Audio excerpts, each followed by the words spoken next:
Hey friends, if screen recording is not working in the sniping tool, then please watch this video. I will guide you through the process.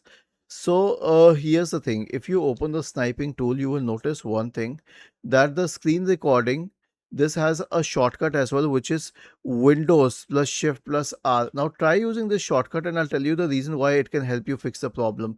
Because the usual recording button may conflict with other recording software products, for example OBS that I'm using, but if you're using this shortcut it will bypass it.